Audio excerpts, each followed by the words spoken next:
Hello friends, ನಮಸ್ತೆ. ಈ ದಿನ ಬಂದು ಡ್ರೈ ಫ್ರೂಟ್ಸ್ ನಟ್ಸ್ ಎರಡು ಸೇರಿಸಿ ನಾನು ಉಂಡೆಗಳು ಮಾಡ್ತಾಯಿದ್ದೀನಿ, ಅಥವಾ ನೀವು ಲಡ್ಡು ಅಂತ ಕೂಡ ಹೇಳ್ಬೋದು.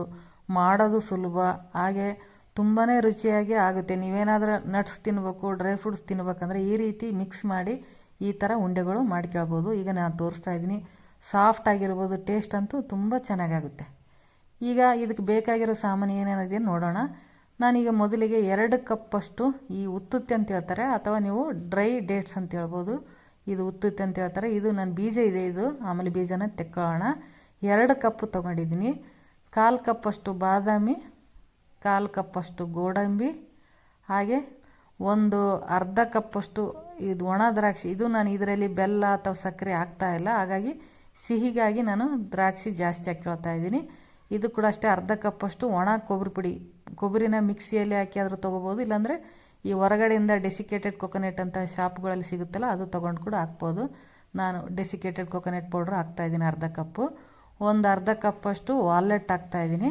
ಒಂದು 2 ಟೀ ಸ್ಪೂನಷ್ಟು ಈ ಪಿಸ್ತಾ ಹಾಕ್ತಾಯಿದ್ದೀನಿ. 2 ಟೀ ಸ್ಪೂನ್ ಪಿಸ್ತಾ ಹಾಕೋಣ, ಜಾಸ್ತಿ ಏನು ಬೇಕಿಲ್ಲ.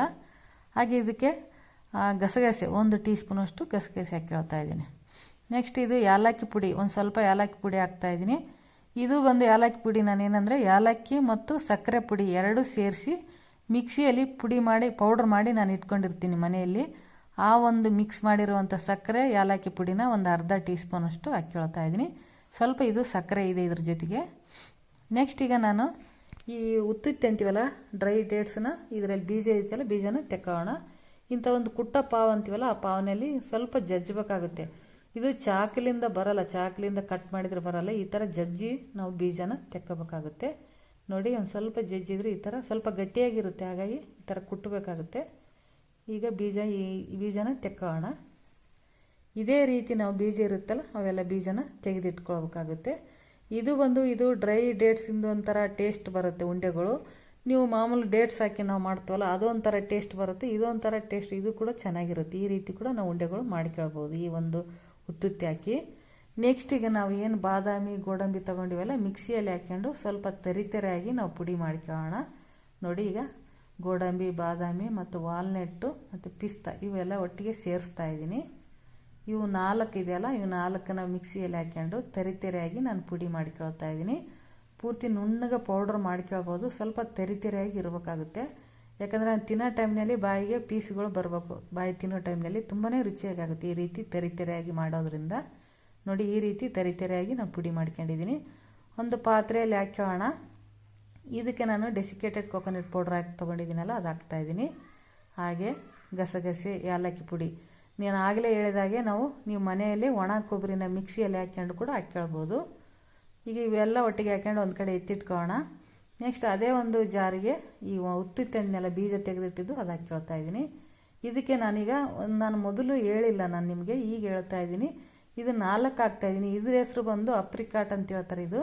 ಇದು ಟೇಸ್ಟ್ ಬಂದು ಇದೊಂದು ಸ್ವಲ್ಪ ಹುಳಿ ಬರುತ್ತೆ, ಇದೊಂಥರ ಟೇಸ್ಟ್ ಬರುತ್ತೆ. ಇದು ಕೂಡ ಚೆನ್ನಾಗಿರುತ್ತೆ, ಹಾಗಾಗಿ ನಾನು ಇದು ಹಾಕ್ಕೊಳ್ತಾ ಇದ್ದೀನಿ. ಇದು ಕೂಡ ಅಷ್ಟೇ ಬೀಜ ತೆಗೆದು ನಾನು ಹಾಕ್ತಾಯಿದ್ದೀನಿ. ಇದ್ರ ಹೆಸರು ಬಂದು ಅಪ್ರಿಕಾಟ್ ಅಂತೇಳಿ ಹೇಳ್ತಾರೆ. ಇದು ಕೂಡ ಹಾಕ್ತಾಯಿದ್ದೀನಿ ನಾನು ಒಂದು 4. ನಿಮಗೆ ಬೇಡ ಅಂದರೆ ಸ್ಕಿಪ್ ಮಾಡ್ಬೋದು, ಏನು ತೊಂದರೆ ಇಲ್ಲ. ನಾನು ಹಾಕ್ಕೊಳ್ತಾ ಇದ್ದೀನಿ. ಇದು ಕೂಡ ಅಷ್ಟೇ. ನೋಡಿ, ತರಿತರಿಯಾಗಿ ನಾನು ಪುಡಿ ಮಾಡ್ಕೊಂಡಿದ್ದೀನಿ ಈ ರೀತಿ. ಈಗ ನೆಕ್ಸ್ಟ್ ಇದಕ್ಕೆ ನಾನೀಗ ಒಣ ದ್ರಾಕ್ಷಿ ತೊಗೊಂಡಿದ್ದೀನಲ್ಲ, ಒಣ ದ್ರಾಕ್ಷಿ ಹಾಕ್ಕೊಳ್ತಾ ಇದ್ದೀನಿ. ನಿಮ್ಗೆ ಇನ್ನೂ ಸಿಹಿ ಜಾಸ್ತಿ ಬೇಕಂದರೆ ಇನ್ನೂ ಸ್ವಲ್ಪ ಜಾಸ್ತಿ ಒಣ ದ್ರಾಕ್ಷಿ ಹಾಕ್ಕೊಳ್ಬೋದು, ಸಿಹಿ ಜಾಸ್ತಿ ಆಗುತ್ತೆ. ನಾನು ಅರ್ಧ ಕಪ್ಪಷ್ಟು ಒಣ ದ್ರಾಕ್ಷಿ ಹಾಕ್ಕೊಂಡಿದ್ದೀನಿ. ಈ ರೀತಿ ಪುಡಿ ಮಾಡಿ ಇಟ್ಕೊಂಡಿದ್ದೀನಿ. ಈಗ ಇದು ರೆಡಿಯಾಗಿದೆ. ನೆಕ್ಸ್ಟ್ ಇದು ಸ್ವಲ್ಪ ಬಿಸಿ ಮಾಡಿಕೊಳ್ಬೇಕಾಗುತ್ತೆ. ತವದಲ್ಲಿ ಸ್ವಲ್ಪ ತುಪ್ಪ ಹಾಕ್ಕೊಂಡು ಇದು ಬಿಸಿ ಮಾಡ್ಕೊಳ್ಳೋಣ. ನೋಡಿ, ಈ ರೀತಿ ಒಂದು 2 ಟೀ ಸ್ಪೂನಷ್ಟು ತುಪ್ಪ ಹಾಕ್ಕೊಳ್ತಾ ಇದ್ದೀನಿ. ಇದು ತುಪ್ಪ ಕರಗಿದ ನಂತರ ನಾವೇನು ಪುಡಿ ಮಾಡಿ ಇಟ್ಕೊಂಡಿದ್ದೀವಲ್ಲ, ಈಗ ಇದರಲ್ಲಿ ಹಾಕ್ಕೊಳ್ಳೋಣ. ಇದು ಸ್ವಲ್ಪ ಬಿಸಿ ಮಾಡಿಕೊಳ್ಬೇಕು, ಜಾಸ್ತಿ ಬಿಸಿ ಮಾಡ್ಕೊಂಡ್ರೆ ಮತ್ತೆ ಗಟ್ಟಿಯಾಗಿ ಆಗುತ್ತೆ ಅದು. ಈ ಉತ್ತುತ್ತಿ ಪುಡಿ ಇರುತ್ತಲ್ಲ, ಸ್ವಲ್ಪ ಬಿಸಿ ಮಾಡ್ಕೊಂಡ್ರೆ ಸಾಕು, ಜಾಸ್ತಿ ಏನು ಬೇಕಿಲ್ಲ. ಒಂದು 2 ನಿಮಿಷ ಅಥವಾ 3 ನಿಮಿಷ ಅಂದರೆ ನಿಮಗೆ ಇದು ಬಿಸಿ ಆಗುತ್ತೆ.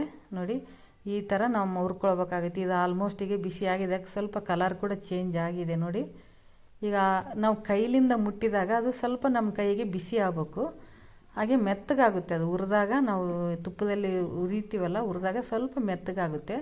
ನೋಡಿ, ಈ ರೀತಿ ನನಗೆ ಬಿಸಿ ಆಗಿದೆ, ಹಾಗೆ ಮೆತ್ತಗೆ ಕೂಡ ಆಗಿದೆ. ಈ ಥರ ಉಂಡೆ ಥರ ಆಗುತ್ತೆ. ಈ ಥರ ಇಷ್ಟು ಸಾಕು. ಈಗ ಇದು ಬಿಸಿ ಆಗಿದೆ, ಇಷ್ಟು ಸಾಕು, ಜಾಸ್ತಿ ಏನು ಹುರಿಯೋದು ಬೇಕಿಲ್ಲ. ಈಗ ಇದಕ್ಕೇನು ಪುಡಿ ಮಾಡಿ ಇಟ್ಕೊಂಡಿದ್ವಲ್ಲ ಇನ್ನು ಉಳಿದದ್ದು ಅದು ಇದರಲ್ಲಿ ಹಾಕ್ಕೊಂಡು ಮಿಕ್ಸ್ ಮಾಡ್ಕೊಳ್ಳೋಣ. ಇದು ಕೂಡ ಅಷ್ಟೇ, ಇದ್ರ ಜೊತೆಗೆ ಸ್ವಲ್ಪ ಹುರ್ಕೊಳ್ಬೇಕಾಗತ್ತೆ, ಒಂದು 2-3 ನಿಮಿಷ ಹಾಗೆ ಮಿಕ್ಸ್ ಮಾಡ್ತಾ ಹಾಗೆ ಹುರ್ಕೊಳ್ಳೋಣ. ಒಂದು 3 ನಿಮಿಷ ಅಂದರೆ ನಮಗಿದು ಮಿಕ್ಸ್ ಆಗುತ್ತೆ, ಹಾಗೆ ಬಿಸಿ ಕೂಡ ಆಗುತ್ತೆ, ಹುರ್ಕೊಂಡಂಗೂ ಆಗುತ್ತೆ, ಹಾಗೆ ಮಿಕ್ಸ್ ಕೂಡ ಆಗುತ್ತೆ. ಒಂದು ದೊಡ್ಡದೊಂದು ಸ್ಪೂನ್ ತಗೊಂಡು ಈ ಥರ ಚೆನ್ನಾಗಿ ಮಿಕ್ಸ್ ಮಾಡ್ಕೊಳ್ಬೇಕಾಗುತ್ತೆ. ಈ ಥರ ಸ್ವಲ್ಪ ಜಜ್ಜಿದಂಗೆ ಕಲಿಸ್ತಾ ಮಿಕ್ಸ್ ಮಾಡ್ಕೊಳ್ಬೇಕು. ಒಂದಕ್ಕೊಂದು ಹೊಂದಿಕೊಳ್ಳುತ್ತೆ. ಈಗ ಇದು ಸಾಕೀಗ ಬಿಸಿ ಆಗಿದೆ. ಗ್ಯಾಸ್ ಆಫ್ ಮಾಡ್ಕೊಂಡು ನಾನು ಕೆಳಗಡೆ ತೊಗೊಂಡಿದ್ದೀನಿ. ಕೈಲಿಂದ ಚೆನ್ನಾಗಿ ಮಿಕ್ಸ್ ಮಾಡ್ಕೊಳ್ಳೋಣ. ಹಾಗೆ ಇನ್ನೊಂದೇನೆಂದರೆ ಸ್ವಲ್ಪ ಬಿಸಿ ಇರುತ್ತೆ, ಹಾಗೆ ನೋಡಿ ಮಾಡ್ಕೊಳ್ಬೇಕಾಗುತ್ತೆ. ನೋಡಿ ಈ ಥರ ಉಂಡೆಗಳು ಕಟ್ಕೊಳ್ಳೋಣ. ಬಿಸಿ ಇದ್ದಾಗೇ ನಾವು ಉಂಡೆಗಳು ಕಟ್ಟಿದರೆ ಚೆನ್ನಾಗಿ ಉಂಡೆಗಳು ಬರುತ್ತೆ. ನೋಡಿ ಈ ಥರ ಮಾಡ್ಕೊಳ್ಬೋದು.